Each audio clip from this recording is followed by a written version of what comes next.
we're going to talk about the building innovation ecosystems and why it is necessary in the era of artificial intelligence.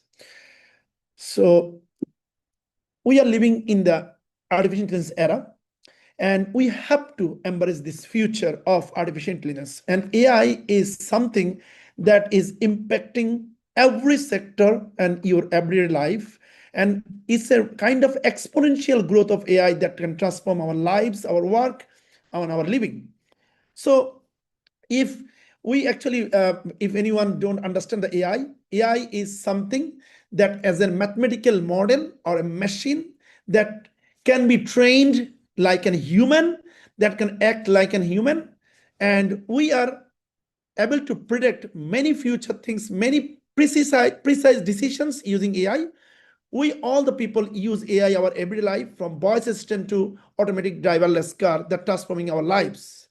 So let me give you a history of AI. If somebody think that AI started just few years ago, that's wrong. AI started 70 years ago. However, the first boom of AI in 60s, second boom of AI around 90s, and due to the growth of the mathematical transformation, AI struggled. However, the third boom of AI from 2000, it actually growing exponentially.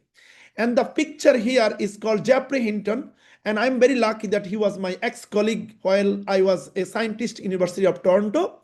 And he is the pioneer to this exponential growth. And last year, he got the Nobel Prize in physics for the movement of AI.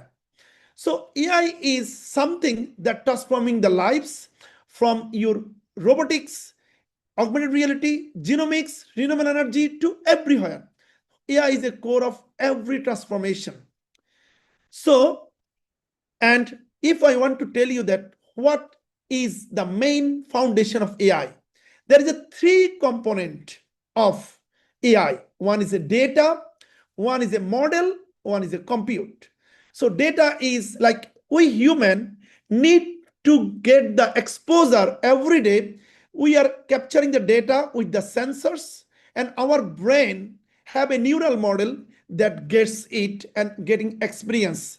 That's lead to the model of mathematical model or AI model. So we have a natural neural process that compute many things automatically, naturally, and which can be replaced through machines called processor. So these three, data, model, and compute, combinedly transform the whole world that we are living now. So now, where we are. So in a developing world like Bangladesh or many LMIC countries, this we have to question ourselves. Do we want to be a user of the AI or creator of the AI? Be an AI consumer only or a global AI inventor? Or use the model that is building in the north, or in the south we will create our own model.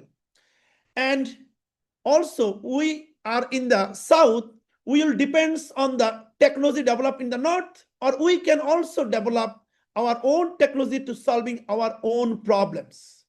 So that's why I wrote an articles during January in Delhi Star and Pathomalo that showing that country like Bangladesh, AI could be the next export sector, which is bigger than the garments. Now the question is, if we are living in a developing world, if we are not acting on AI innovation, we will be colonized like before. So this is our call to make the decisions. Let me share with you, I am working with the global landscape on AI movement and working with many countries collaboratively to use the AI for global transformation, to transform the South like a North. So this is one of my articles that's funded by the Gates Foundation. And also we are transforming that how AI can actually redefine the healthcare. So, and all of these things actually giving us the opportunity, how can we build innovation ecosystem in every country? Let me share with you, how can you do that? Let me share my experience, what I am thinking. So AI is an enabler. Using AI, we can innovate, bring efficiency, and reduce corruption and increase the productivity. So let me share my journey last 10 years in the innovation ecosystems. So I always call it that every university, they have to grow. The industry and academia need to work together side by side. And role of the government to empower and facilitate both industry and academia to solving societal problem, industry problem, and make better economy. So if we think about the fourth industrial revolution, what it means to me and many scientists, many innovators like me, it's a 4 words. It's a research, innovation, incubation, and commercialization. What it means? That means every day we face problems. When we face problems, we can generate ideas. That idea need to be researched and innovation can come. And based on the innovation, we can incubate many solutions to develop a product or service, which is called commercializations. And that lead the many developing country to transform their country as a labor economy to knowledge economy. That means you need to invest some amount for research and add your creativity, and that can multiply. It could be 10 times, 100 times multiply your investment into an innovation, and that lead to a knowledge economy. That actually how Silicon Valley was developed.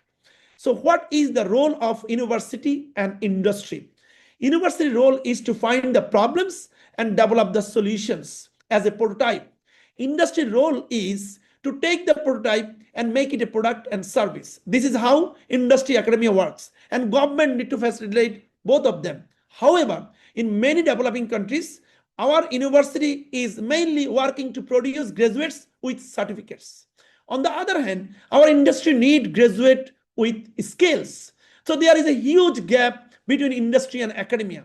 Therefore, university has to react and understand the need of the industry and prove them that we are capable to serve the industry, so that industry can get confidence and come to the university.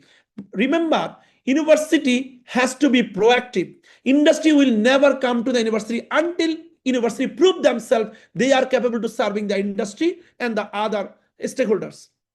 So I will share with you what is my journey that happened 10 years ago. And I started that concept in Bangladesh with 3 volunteer students. You can see here, with 10 years of time, we actually generated more than $2 million of grants and funding and increased our capacity from 3 to 30. AI engineers working to solve many problems in Bangladesh. And this is the first of its kind solution and lab-centric R&D in Bangladesh, which is called AIMS Lab in 2015.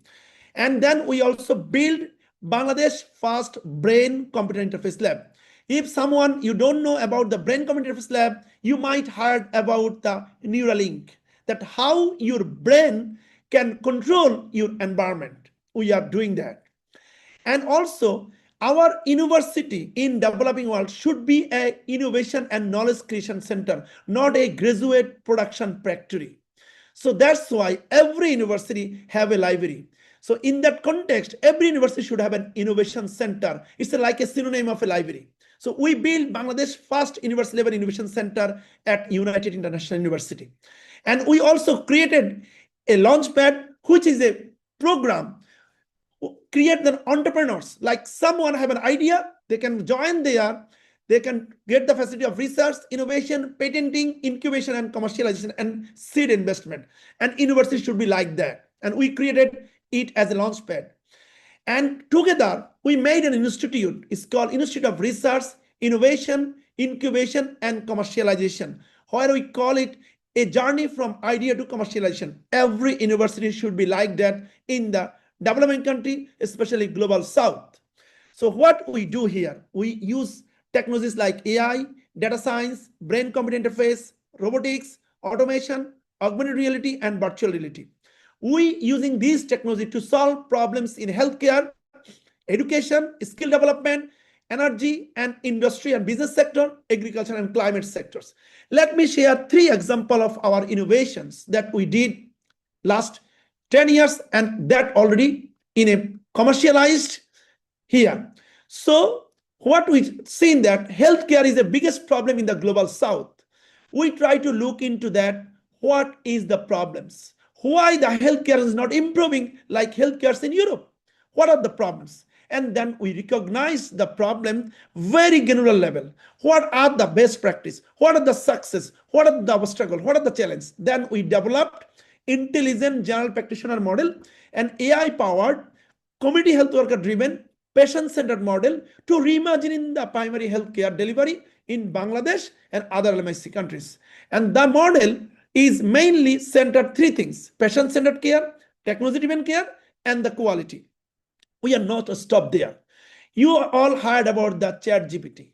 Why not we can build a medical GPT? And you will be happy to know that with the funding from the Gates Foundation, we built Bangladesh first Bangla and English medical GPT, which can answer your any queries and do the triage to guide you to get the healthcare. We developed the first version. We are developing the next version now. Let me give you a small video about our mission on healthcare. Bangladesh is a country full of people with potentials, but for this vast population, ensuring proper and timely healthcare is difficult. Technology can be the solution to make healthcare affordable to all. With IoT-enabled devices and AI app, CMED Health and its Shishasa platform can diagnose various healthcare issues such as non-communicable diseases or the health risk of pregnant mothers. Meanwhile, doctors can refer patients to specialists, clinics, and labs by viewing health information online if needed, so that various diseases can be treated at the right time. Such integration of AI and IoT devices and digital healthcare facilitates better medical management in the country, reduces crowd in hospitals, and ensures quality, equitable healthcare. The solution is changing the life of many in urban as well as rural areas, in homes and in workplaces. To make universal health coverage possible, the more hands join for this noble cause, the better. Be a partner in this journey, ensure wellness for all. So this is one of the example in Bangladesh that university research got patented and commercialized and impacted 4 million plus lives in rural, urban, and also trained the health workers and got the 99% satisfaction rate.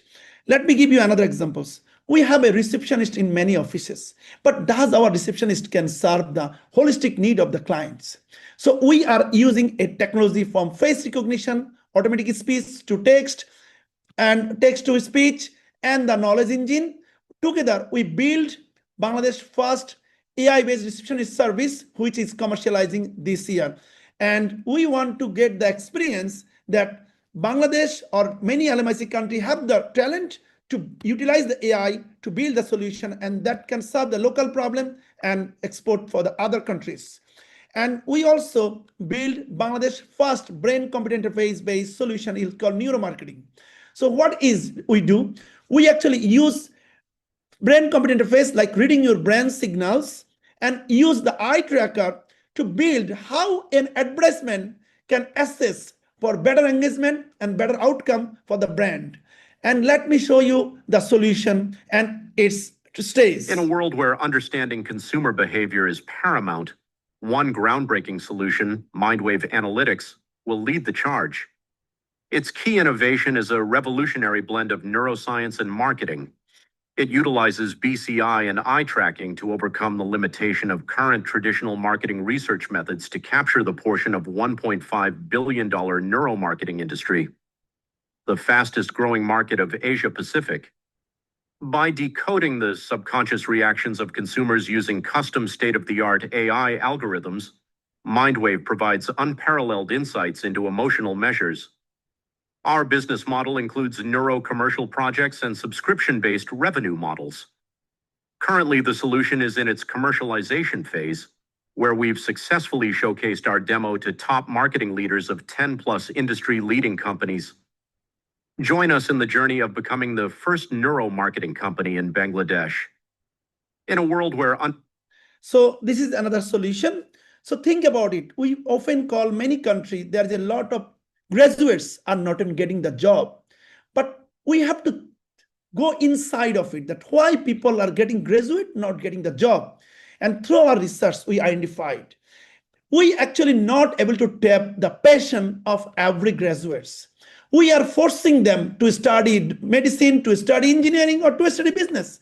We never try to explore what is their inner potentials, what is their passions. So therefore, we are developing an AI-powered personalized career pathway recommender system based on cognitive assessment, personality trait assessment, and psychometric assessment. And we hope that after building such kind of solution, we can guide our students and graduates to find their right passion and develop their skills and be successful in their career.